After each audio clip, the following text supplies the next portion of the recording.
हमारा आज का क्लास MS एक्सेल में ही फॉर्मूला के ऊपर होगा कि हम लोग अपने एक्सेल सीट में फॉर्मूला का यूज कैसे करेंगे और उसके आधार पे रिजल्ट कैसे हमको मिलेगा, ठीक है ना। तो ऑलरेडी हम लोग कुछ सीट तैयार कर चुके हैं और उसमें फॉर्मूला का यूज होना बाकी है, ठीक है। तो सबसे पहले हम लोग को ये ध्यान देना है कि यदि हमको अपने सीट के ऊपर फॉर्मूला अप्लाई करना है तो उसके लिए क्या प्रोसीजर है। इसके लिए एक हम एक्सेल सीट सैंपल में खोलते हैं।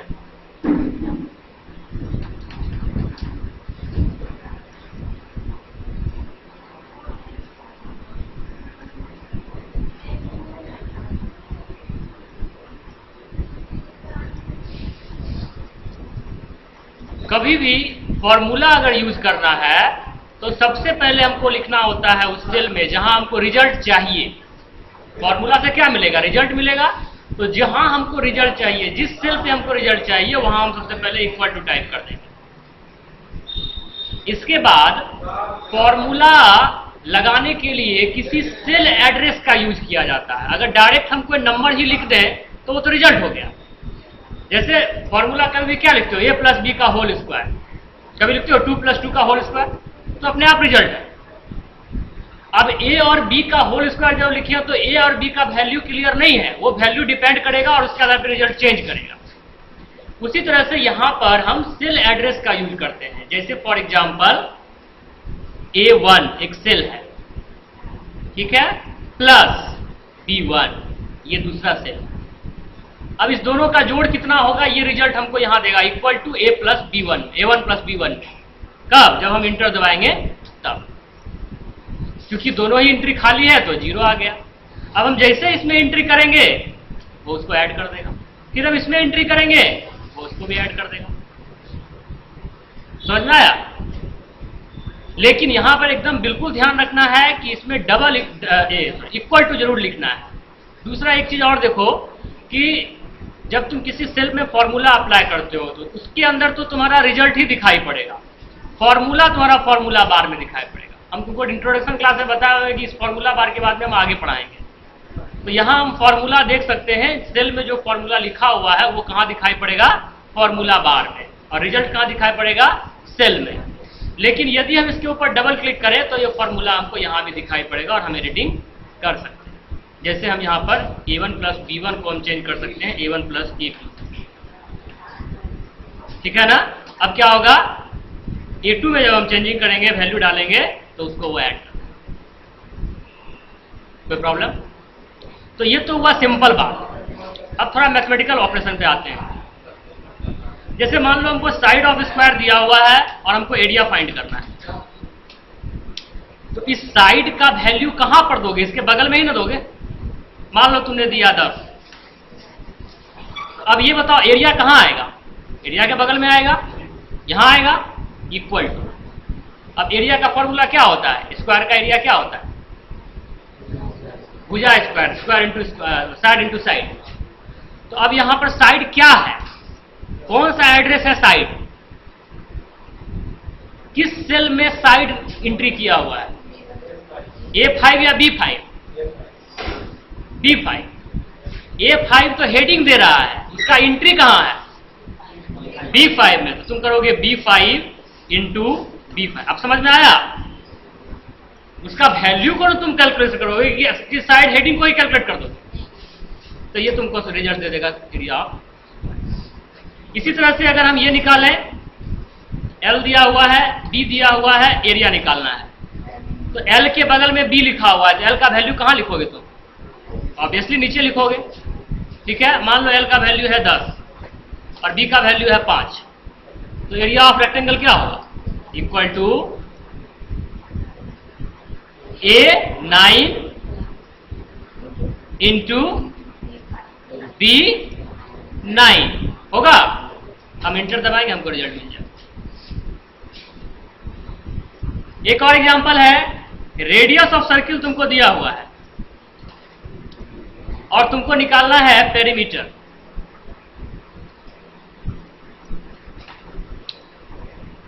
ठीक है, फॉर्मूला क्या लगाओगे, इक्वल टू। अब क्या होता है पेरीमीटर का, बता दो क्या होता है, 2 पाया सरकम ना, सरकम होता है ना उसका, पेरीमीटर इसका नहीं होता, इसका होता है सरकम। तो 2 पाया तो इक्वल टू, अब 2 तो खुद वैल्यू है लिख देते हैं, लेकिन एक ऐसा होना चाहिए जो कि चेंज हो। 2 भी फिक्स है, पाई भी फिक्स है, लेकिन एक तो चेंज होगा आर। अगर वो भी फिक्स हो जाता तब फिर रिजल्ट तो अपने आप दे देता। फिर फॉर्मूला का काम क्या है, तो इनटू आर। आर कहां आएगा हमको, रेडियस के बगल में आएगा, क्योंकि नीचे लिख चुके हैं हम, अब हम बगल में ही लिख सकते हैं, तो बगल में आएगा और ये हमको रिजल्ट दे देगा जब हम इसके अंदर वैल्यू डालेंगे। प्रॉब्लम कोई तरह का प्रॉब्लम, फॉर्मूला अप्लाई करने में कोई प्रॉब्लम? ये बेसिक मैथमेटिकल फॉर्मूला था। एक और एग्जांपल देखते हैं, P N R S I, ठीक है। P प्रिंसिपल 1000 रुपया, N number of time year 2 साल के लिए 5% पर लिया गया तो सिंपल इंटरेस्ट क्या होगा, इक्वल टू, अब ब्रैकेट में देंगे, क्यों? क्योंकि पहले मल्टीप्लिकेशन होगा फिर डिवीजन होगा, तो वैसे स्थिति में हमको क्या करना पड़ेगा, ब्रैकेट का यूज करना पड़ेगा, बाय 100। अब देखो एक और बात बताते हैं, फॉर्मूला जैसे एक बार तुम लगाया, अब मान लो फिर एक अमाउंट अलग हम डाल रहे हैं यहां पर,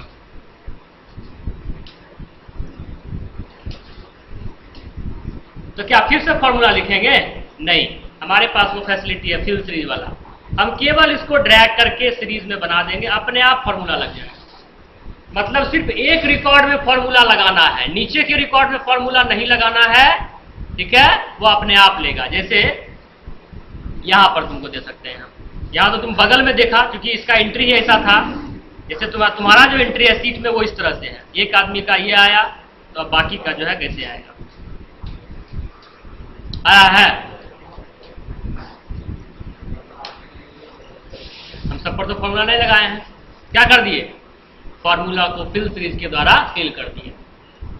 बात समझ में आया या नहीं आया? आ गया। तो अब हम लोग ये एक जनरल चीज हम लोग देखें कि फॉर्मूला का यूज कैसे किया जाता है। अब हम लोग असाइनमेंट के ऊपर आते हैं। तो सबसे पहले हम लोग मार्कशीट के अंदर जाएंगे, और मार्कशीट के अंदर, अच्छा एक चीज और है, थोड़ा सा इसमें एक और कंसेप्ट है। जैसे अभी जो फॉर्मूला तुम लगाए वो 2 के लिए लगाए, 3 के लिए लगाए, ठीक है ना, लेकिन मान लो ऐसा है कि एक रेंज के ऊपर फॉर्मूला लगाना है। जैसे मान लो हमको सम करना था, तो इस दोनों को करना था, तो हम लिख दिया equal to A1 plus B1, लेकिन हमको A1 से लेकर अगर A15 तक करना है और रिजल्ट हमको 16 में चाहिए, तो हमको क्या लिखना पड़ेगा, equal to A1 plus A2 plus A3 plus A, तो बहुत ज़्यादा हो जाएगा, 50 का 50 तक जाना पड़ेगा। तो हमारे पास एक ऑप्शन, दूसरा ऑप्शन है फंक्शन का यूज करना, ठीक है, फॉर्मूला वही खत्म हो गया, फंक्शन का यूज करना, ठीक है। कैसे करेंगे, इक्वल टू, जोड़ना है तो सम फंक्शन होता है, ये फंक्शन बना हुआ है एक्सेल में। अब हम लिखेंगे ब्रैकेट, फर्स्ट एड्रेस जहां से जोड़ना है, कॉलन लास्ट एड्रेस। अब ये ऑटोमेटिक सिलेक्ट कर लिया पूरा बीच का। अब ब्रैकेट बंद कर दो, तुमको वो रिजल्ट दे देगा, एंट्री करो, तुम देखो रिजल्ट तुमको चेंज होते जाएगा।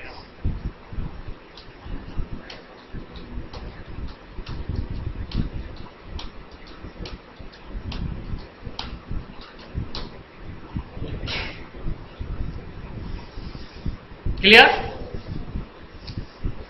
लेकिन अब क्या प्रॉब्लम है, और भी एंट्री कर ही लेते हैं।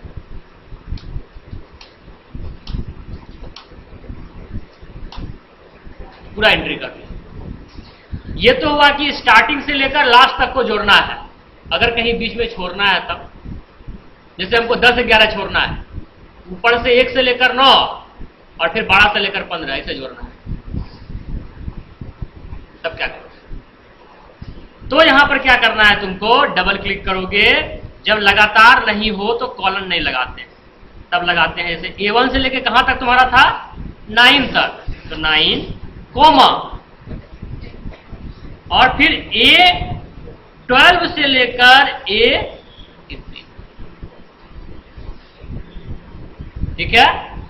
इसी तरह से बीच बीच छोड़ छोड़ के अगर जोड़ना रहता था, जिसको इसको जोड़ना रहता है उसके बीच में हम कोमा का यूज करते हैं। जैसे हमको A1 जोड़ना है, फिर A3 जोड़ना है, फिर A5 जोड़ना है, फिर A7 जोड़ना है, ठीक है। या बीच में जो 2 का भी छोड़ सकते हैं, A5 के बाद फिर A9 जोड़ना है, तो हम क्या यूज करेंगे, coma.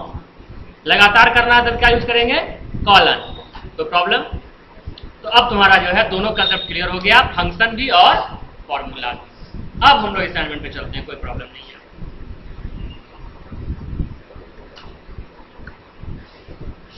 According to seat, marksheet जो है तुम्हारा, उसके अंदर तुमको फाइंड करना है टेस्ट 1, टेस्ट 2, टेस्ट 3, ये तुम्हारा एंट्री किया हुआ है। टोटल तुमको निकालना है, परसेंटेज तुमको निकालना है, रिजल्ट तुमको निकालना है, डिवीजन तुमको निकालना है, डिस्टिंक्शन तुमको निकालना है, ग्रेड तुमको निकालना है। सब फॉर्मूला है। सबसे पहले हम एंट्री कर लेते हैं, कुछ भी एंट्री कर लेते हैं। अब टोटल चाहिए हमको।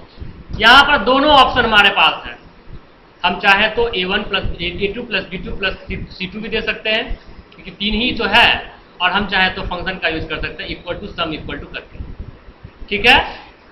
यहां पर फिलहाल हम A2 plus B2 plus C2 का यूज कर रहे हैं, और ये हमको जोड़ दिखा दिया। उसी तरह से परसेंटेज अगर निकालना चाहते हैं तो क्या लिखेंगे, इक्वल टू, क्या होगा परसेंटेज, क्या होता है फॉर्मूला परसेंटेज का, परसेंटेज का फॉर्मूला क्या होता है, अब नहीं बोलेगा।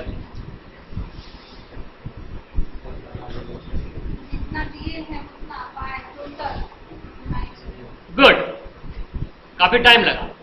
तो जितना दिए हैं, मतलब जितना हमको आया है, 234 हमको आया है, ठीक है।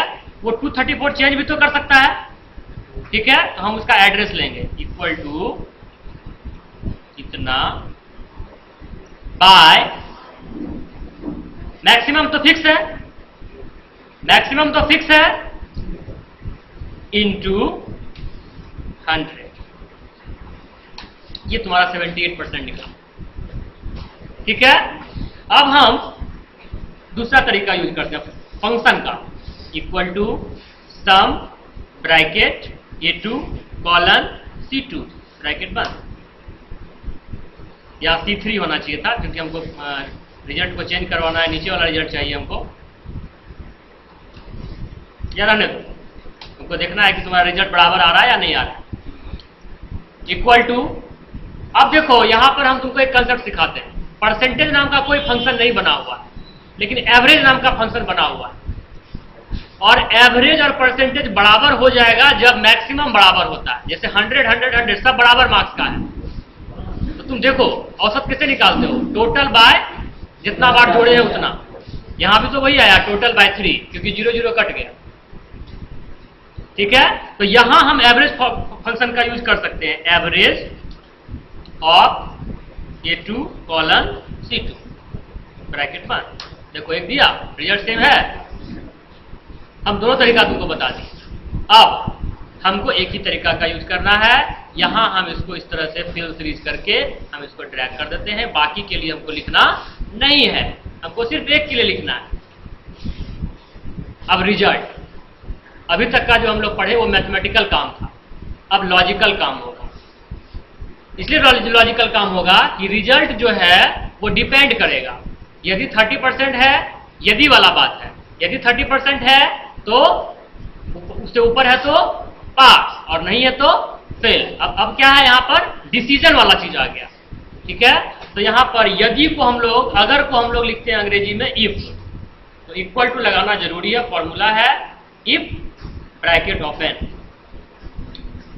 परसेंटेज वाला सेल को सेलेक्ट कर लेना है, is greater than equal to 30 लिखना है, ब्रैकेट बंद करना है, या अभी ब्रैकेट बंद नहीं करना है, कोमा देना है, मतलब कंडीशन हुआ कि अगर E2 30 या 30 से अधिक है, कोमा का मतलब हुआ तो, अगर है तो क्या, तो पास। जब पास तुमको प्रिंट करना है तो कभी भी किसी वर्ड को हम डबल कोट में ही लिखते हैं फॉर्मूला। अगर नंबर है तो बाहर बिना डबल कोट का, वर्ड है तो डबल कोट के अंदर, ठीक है। फिर कोमा मतलब नहीं तो डबल कोट है। अब ये फॉर्मूला कंप्लीट हो गया। इसको हिंदी में पढ़ो। अगर परसेंटेज 30 या 30 से अधिक है तो पास, नहीं तो फेल। अगर इफ परसेंटेज को E2 दे रहे हैं, ग्रेटर देन इक्वल टू 30 दिए, तो के बदले कोमा लगाए, नहीं तो के बदले फिर कोमा लगाए। बात पकड़ में आया? इंटर मारो, देखो क्या दिया रिजल्ट। अब हम इसका एंट्री चेंज कर देते हैं। देखो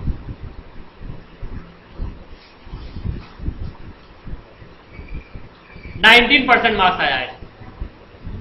अब इसके ऊपर क्या करोगे? फॉर्मूला को फिल कर दोगे, देखो अपने आप रिजल्ट दे देगा। तो क्लियर है? किसी को कोई प्रॉब्लम? अब डिवीजन अभी छोड़ो, पहले डिस्टिंक्शन देख लो। डिस्टिंक्शन में बहुत सारा रूल होता है। तुम्हारे पास जो मार्कशीट मिलता है उसमें रूल है कि यदि किसी स्टूडेंट को 75 से ऊपर किसी सब्जेक्ट में आता है तो उसको डिस्टिंक्शन मिल जाता है उस सब्जेक्ट में। हमने यहाँ जो फॉर्मूला लगाया है वो किसी टेस्ट में नहीं लगाया है। हमने लगाया कि यदि सारे टेस्ट में, टेस्ट 1 में, टेस्ट 2 में और टेस्ट 3 में, सभी में यदि किसी को 75 से ऊपर आ रहा है तब उसको ओवरऑल डिस्टिंक्शन माना जाएगा। यदि एक पेपर में 90 आया है और दूसरे पेपर में 60 आ गया है तो उसको डिस्टिंक्शन नहीं मिलेगा। मैंने ये फॉर्मूला लगाया है। इसके लिए हमको क्या करना है? अगर तो लिखना ही है इक्वल टू इफ। अब कंडीशन चूंकि एक नहीं है 3 है तो हम लगाएंगे एंड, और तीनों कंडीशन ट्रू होना चाहिए। एक भी फॉल्स हो जाएगा तो काम नहीं होगा। तो लॉजिक गेट याद करो, एंड गेट। एंड कहता है कि सारा कंडीशन ट्रू होगा तभी रिजल्ट ट्रू आएगा, तो इसीलिए हम एंड का यूज किए यहां पर। एंड कंडीशन 1 क्या कहते हो? तो A2 is greater than equal to 75, comma B2 is greater than equal to 75, comma C2 is greater than equal to 75, bracket बंद, कोमा। अब ये जो कोमा है वो क्या है? तो अगर ऐसा हो तो D मतलब डिस्टिंक्शन। D ही तुम्हारा आता है रिजल्ट पर। और अगर ऐसा नहीं हो तो तुम इसको डबल कोट खाली भी छोड़ सकते हो इस तरह से, मतलब कुछ नहीं, ठीक है। या तुम लिख सकते हो नो, मतलब नो डिस्टिंक्शन, तुम्हारा मन। इसके बाद तुम ब्रैकेट को बंद कर दो। जब तुम इंटर दबाते हो तो यहां पर ये, हाँ बिल्कुल सही आया, खाली आया, क्योंकि इसको जो है 78 और 89 तो आया है लेकिन 67 एक पेपर में आ गया। अगर हम इसको 79 कर दें तो देखो इसका रिजल्ट में D आ जाए। आ गया? इसी तरह से हम सबका चेंज कर देंगे। केवल ऊपर वाले रिकॉर्ड में ही फॉर्मूला टाइप करना है, बाकी में बस तुमको खींच देना है। अब डिवीजन जो है कंडीशन बार बार चेंज करता है। कहता है 60 से एबव है तो फर्स्ट, 40 से एबव है 60 से नीचे है तो सेकेंड, 30 से एबव है 45 से नीचे है तो थर्ड, 30 से नीचे है तो फिर। यही कहता है division. Equal to if bracket open percentage मतलब E2 is greater than equal to 60, comma अगर ऐसा हो जाए तो फर्स्ट हो ही गया हो। अगर ऐसा नहीं हो तो तुम कहोगे सेकेंड, थर्ड कहां जाएगा? तो हम फिर से चेक करेंगे कि कहीं ऐसा तो नहीं कि E2 जो है वो ग्रेटर देन इक्वल टू 45 है। अगर ऐसा है तब क्या लिखोगे? और अगर ऐसा नहीं है तब फिर तुम चेक करोगे कि कहीं E2 जो है वो 30 से ज्यादा तो नहीं है ना? और अगर ऐसा है तो, और अगर ऐसा भी नहीं है तो तब हम कुछ चेक नहीं करेंगे, तब हम कहेंगे कि आप जो है फेल है, क्योंकि आपका 60 से ज्यादा नहीं है, 45 से ज्यादा नहीं है, 30 से ज्यादा नहीं है, तो आप क्या है? 30 से कम है, इसका मतलब आप फेल है। और अब जो है ब्रैकेट 3 बार बंद करेंगे, क्योंकि 3 बार इफ खोले थे बंद नहीं किए। इफ ब्रैकेट 3 बार खोले हैं और बंद एक बार भी नहीं किए, तो लगातार 3 बार बंद करेंगे और इंटर दबा दें, क्योंकि इसका परसेंटेज कितना है 82 है, और नीचे वाला क्या हो जाएगा, कोई प्रॉब्लम। ग्रेड, ग्रेड में लुकअप फंक्शन का यूज करेंगे हम लोग। लुकअप, देखो, किसको देखो, E2 को देखो। अब उससे हम पूछे क्या देखा, आप ऐसा तो नहीं देखिए कि 30 से अधिक नंबर है, या 40 से अधिक है, या 50 से अधिक है, या 60 से अधिक है, या 70 या 80 या 90, कितना से अधिक है, ठीक है। और उसके आधार पर हम रिजल्ट उसको बताएंगे। अगर 30 से अधिक है तो उसका ग्रेड होगा E, कोमा, अगर 40 से अधिक है तो उसका ग्रेड होगा D, अगर 50 से अधिक है तो उसका ग्रेड होगा C, अगर 60 से अधिक है तो उसका ग्रेड होगा B, अगर ऐसा नहीं है तो B प्लस, अगर ऐसा नहीं है तो A, और अगर ऐसा भी नहीं है तो A, मतलब 90 के लिए क्या दिए हैं A प्लस। अब हम ब्रैकेट बंद कर देते हैं और एंटर दबा देते हैं। कितना आया, क्योंकि 80 प्लस में मार्क्स, ठीक है। और वहीं अगर हम नीचे वाला का देखें, क्योंकि तुम NA इसीलिए आया क्योंकि तुम 30 तक को लिए थे, 30 से नीचे वाले के लिए तुम कुछ नहीं लिखे हो, तो NA आ गया, मतलब आपका कोई ग्रेड नहीं, आप बिना ग्रेड के, ठीक है। अब देखो हम कुछ मार्क्स ऐसा बढ़ाते हैं जो सेकंड डिवीजन करा दे, जैसे 35, 45, 65 करा दिया सेकंड डिवीजन। अब हम एक थर्ड डिवीजन का मार्क्स देते हैं 33, 34, 35 आ रहा है, एनी प्रॉब्लम। इस तरह से मार्कशीट कंप्लीट हो गया। अब तुम आ जाओ पेमेंट शीट पर। पेमेंट शीट में तुम्हारा कहना है कि course, category, fee, discount, instalment 1, instalment 2, instalment 3, due, यही है। देखो कोर्स में तुम कॉपी पेस्ट किए हुए हो, ठीक है, तो तुम्हारा डाटा पहले से लिखा हुआ है। कैटेगरी में हम बोले थे कि कॉपी पेस्ट नहीं करो, इसमें डाटा वैलिडेशन का तुम यूज करो, ठीक है ना। तो तुम डाटा वैलिडेशन के लिए तुम पहले सेलेक्ट करोगे डाटा को, तुमको बता चुके हैं हम। डाटा वैलिडेशन में जाएंगे, लिस्ट में जाएंगे, और यहाँ 4 लिस्ट बनाएंगे, SC या 3, SC, ST, जनरल, और ओके कर दो। और हम यहाँ से टाइप नहीं करके यहाँ से लिस्ट से सेलेक्ट करेंगे, जनरल, SC, ST, OBC। ये तुम करके रखे हुए हो। फी में तुमको फॉर्मूला लगाना है, कहता है equal to if bracket open exact bracket open A2 comma DCA। समझना, हम आगे चलकर तुमको समझाएं, क्लियर करेंगे। तो 3500, नहीं तो इफ एग्जैक्ट A2 ADCA। और एक चीज का ध्यान रखना है, कैपिटल लेटर ही यूज करना है, नहीं तो तुम्हारा फॉर्मूला गलत हो जाएगा। अगर ऐसा है तो फी हो जाएगा 7500, और अगर ऐसा नहीं है तो फी आपका अवेलेबल नहीं है, NA, मतलब फी अवेलेबल नहीं है, ब्रैकेट बंद। ADCA कोर्स का फी कितना होगा, मतलब हम यहाँ पर फॉर्मूला के आधार पर फी दे रहे हैं। ऐसा कोई नहीं कर सकता है कि अपने मन से फी घटा बढ़ा देगा, वो कोर्स सेलेक्ट करेगा, ऑटोमेटिक उसका फी आ जाएगा। अब देखो हम इसको जो है बिल्कुल ड्रैग कर देते हैं। DCA का कितना, DFA का नहीं है, क्योंकि फॉर्मूला में लिखा हुआ ही नहीं। अब इस फॉर्मूला को समझो, अगर A3 के अंदर एग्जैक्ट DCA ही लिखा हुआ है तो 3500, नहीं तो फिर चेक करो अगर A3 के अंदर एग्जैक्ट ADCA लिखा हुआ है तो 7500, नहीं तो फिर कोई फी नहीं। ब्रैकेट डिस्काउंट, कैटेगरी के ऊपर डिस्काउंट लगाए हुए, equal to if, same formula exact if और, हम बताते हैं क्यों, इफ और,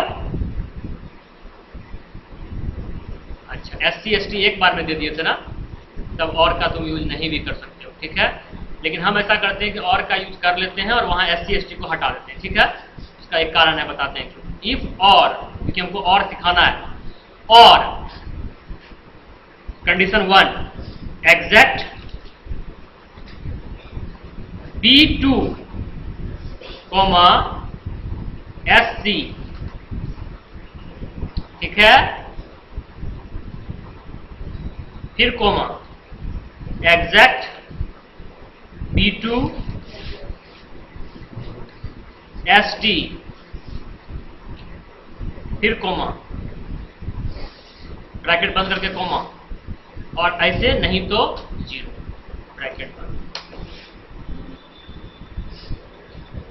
फॉल्स, एक मिस्टेक किए, नहीं एक मिस्टेक कर दिए यहां पर, तब 10%, ठीक है, 10% छूट भी तो देना है, नहीं देना है छूट भी तो देना है तुमको, हैं? तो कोमा फी का, तो इसका इंटू 10%, फी का ही ना छूट दोगे, अमाउंट का तो छूट नहीं दोगे, फी चेंज हो सकता है, तो उतना हो गया, कोमा, अगर ऐसा नहीं तो जीरो। अब आए, तो ये किस कैटेगरी में आ रहा है, इसको कोई छूट नहीं मिला। अब यहां पर यही चेंजिंग हमको करना है, या तो तुम चेंजिंग करोगे, नहीं तो तुमको फॉर्मूला बदलना पड़ेगा। देखो हम SC ST एक साथ लिख दिए, ठीक है, हम चाहें तो यहां पर SC ST एक साथ लिख सकते हैं, लेकिन तब और का यूज नहीं हो पाएगा, हमको और का यूज करवाना था, ठीक है। तो हम क्या करेंगे, इसके डाटा वैलिडेशन में ही जाके कुछ चेंजिंग कर देते हैं, बस कुछ नहीं, बस एक चीज चेंज करना है, इसको कोमा कर देना है।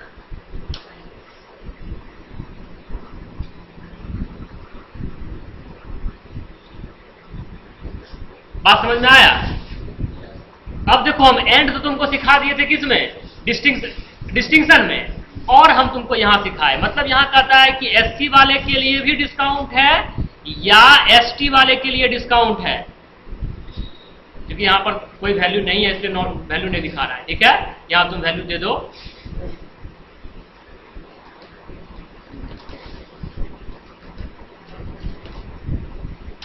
आ गया।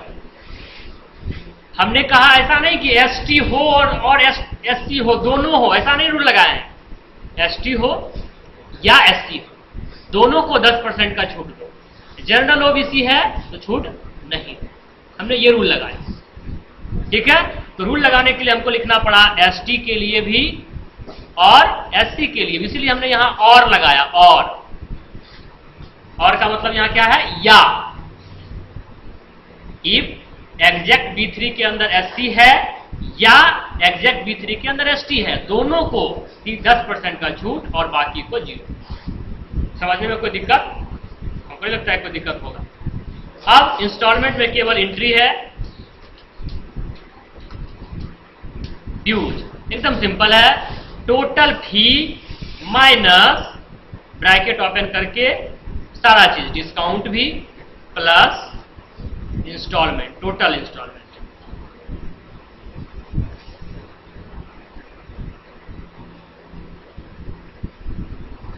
D2 plus E2 plus F2 plus G2, आ गया, आ गया, कोई प्रॉब्लम पेमेंट शीट में? RS लगाने के लिए कुछ नहीं सोचना है, जहां जहां अमाउंट है वहां सेलेक्ट कर लेना है, होम में जाके जनरल फॉर्मेट में जाकर, मोड नंबर फॉर्मेट में जाकर,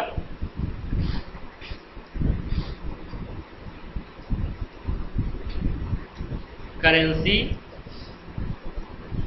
और करेंसी का सिंबल यहां से चूज कर लेना। रुपया मिल जाए तो और अच्छा, आरएस मिल जाए तब भी ठीक, क्योंकि करंट में तुम्हारा रुपया चल रहा है ना, आरएस पुराना है।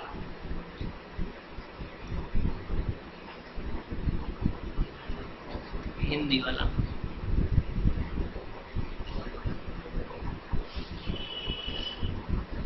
आ गया, 00 अपने आप आया, हम लिखे थे, कोमा लिखे थे।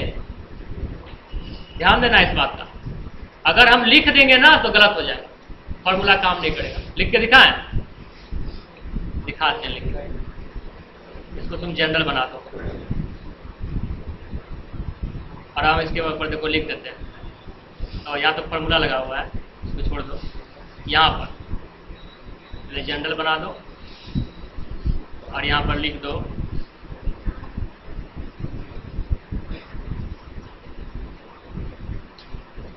0.50। ठीक है, यहां काम करेगा क्योंकि दशमलव भी सिर्फ लगाए हैं। आरएस भी जोड़ो, आरएस देखो, ड्यूज देखो। इसीलिए हम पहले से तुमको कह रहे थे कि आरएस नहीं लगाओगे, ठीक है ना। और रुपया तो तुम लगाना भी चाहोगे तो तुमको मिलेगा ही नहीं कि तुम लगा पाओ, ठीक है। तो इस तरह से पेमेंट शीट हो गया। अब आ जाइए सैलरी शीट पर। हमने बोला कि सैलरी तक एंट्री कर दो, TA, DA, LIC, income tax, total absent, absent deduction, gross salary. इसको बनाने से पहले तुम अटेंडेंस शीट बना लोगे। सबसे पहले अटेंडेंस शीट का नाम तुम चेंज कर दोगे, रीनेम एटीडी, क्योंकि फॉर्मूला में एटीडी का नाम यूज किए हैं इसीलिए। इसके बाद तुम शीट बना लोगे। हम 10 दिन का ही बनाते हैं, तुम 30 दिन का बनाना। टोटल अब्सेंट,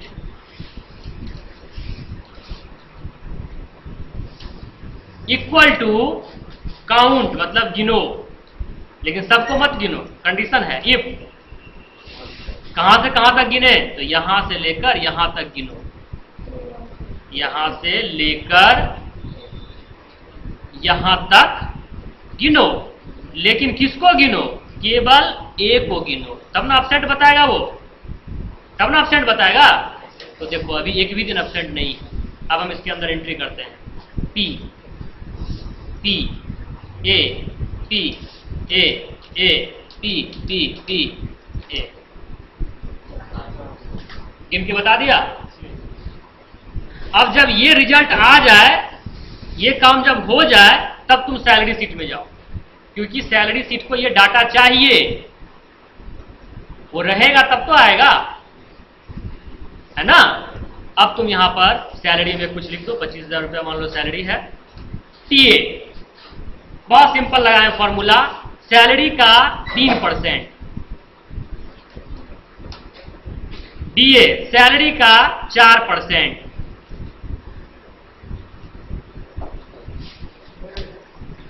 एलआईसी सैलरी का 5%,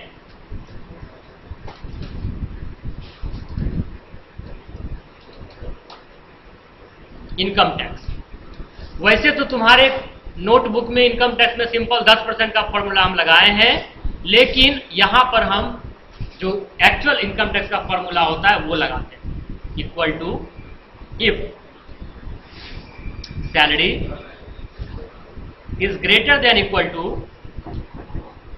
अब देखो क्या रेंज है, अभी का नियम क्या है कि यदि आपका इनकम 3 लाख तक है तो आपको इनकम टैक्स नहीं भरना है। 3 लाख से 5 लाख वालों को इनकम टैक्स 10% भरना है।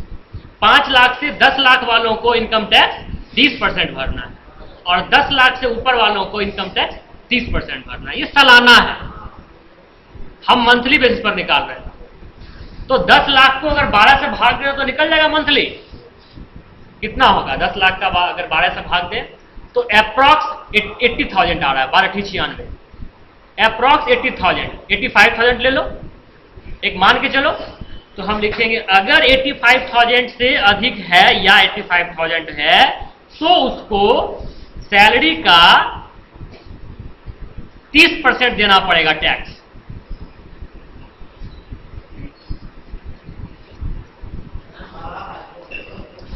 और अगर ऐसा नहीं है तो फिर वो चेक करेगा कि क्या है। अगर 5 से ऊपर बोल रहा है ना, 12, 25, 60, ठीक है। अगर हम 50,000 रुपया महीना कमाते हैं, 40,000 रुपया महीना कमाते हैं तो ठीक है, 45 पर ले लेते हैं, ठीक है, 45 पर चला जाएगा। अगर हमारा सैलरी 45,000 से अधिक है लेकिन 85 से कम है तो हमको क्या देना पड़ेगा? A2 का 20% नहीं देना पड़ेगा। और अगर ऐसा नहीं है तो हमारा A2 जो है वो 25,000 से अगर ऊपर है या 25,000 है तो 3 लाख पे चला जाता है। तब वैसे स्थिति में हमको क्या देना पड़ेगा? A2 का 10%। ये एक्चुअल फॉर्मूला है तुम्हारा इनकम टैक्स, ठीक है। और अगर ऐसा भी नहीं है तो 0, 1, 2, 3, क्योंकि 3 बार इफ है। ये वही फॉर्मूला है जो तुम डिवीजन में यूज किए थे, याद करो। 60 से ज्यादा है तो, 45 से ज्यादा है तो, और 30 से ज्यादा है तो 25,000 का 10% कितना हुआ? 25। Total absent. अब ये टोटल अब्सेंट तो एक उपाय है कि हम अटेंडेंस शीट में जाके देख लेते हैं 4 दिन, यहां लिख देते हैं 4 दिन। लेकिन दूसरा है लिंक करना, मतलब इसका एड्रेस देख लेंगे K2। अब हम इसमें आएंगे, लिखेंगे इक्वल टू सीट का नाम, एक्सक्लेमेशन मार्क्स, सेल का नाम। इससे क्या फायदा होगा? वो सीट का डाटा यहां आ जाएगा। इवन अगर हम यहां चेंजिंग भी कर दें तो वो चेंजिंग ऑटोमेटिक वहां भी होगा। इसको कहते हैं लिंक करना, डाटा लिंक हो गया। अगर हम टाइप कर देते तो उधर चेंज कर देते, इधर वही रह जाता, ठीक है। तो सीट को लिंक कर दिए। अब हम अब्सेंट डिडक्शन निकालेंगे। तो अब्सेंट डिडक्शन में सैलरी जो है 25,000 रुपया, वो कितने दिन का है? 26 दिन का, 4 संडे को काट के, ठीक है। नॉर्मली 26 दिन का ही सैलरी बनता है। इस 26 दिन में तुम 3 दिन गायब है, कटेगा पैसा? कट जाएगा। तो पहले तुम 1 दिन का सैलरी निकालो। तो 2600 बटे सैलरी बटे 26, तो सैलरी है A2 और बटे में 26, क्योंकि 26 दिन का सैलरी है। ये निकाल दिया तुमको क्या? 1 दिन का सैलरी क्या होगा, और गुना कर दो इसको कितना से? 3 से नहीं, F2 से, क्योंकि ये दिन तो बदल सकता है। 3 तो फिक्स हो गया, सब लोग 3 दिन एब्सेंट करेगा, जितना दिन कर ले, ठीक है। अब हम यहां पर एक ब्रैकेट छूट गया है, ये ब्रैकेट लगा देते हैं। और ये हमको बता दिया कि 2,884 रुपया और 615 पैसा आपका कट जाएगा। अब टोटल सैलरी क्या होगा? Gross salary.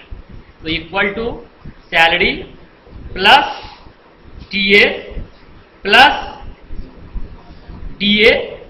हम बताते हैं इसका मतलब क्या है। Minus LIC minus income tax और माइनस अब्सेंट।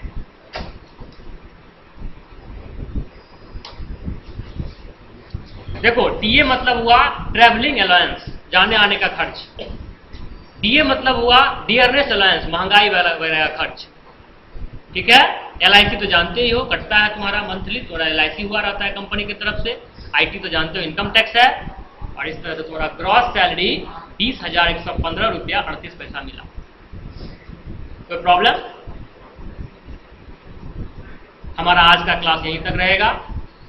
अगले क्लास में हम लोग सीखेंगे बैंक शीट का फॉर्मूला, शॉप शीट का फॉर्मूला, कुछ एक्स्ट्रा और भी कंसेप्ट फॉर्मूला के अंदर, और वो हमारा लास्ट क्लास। Thank you.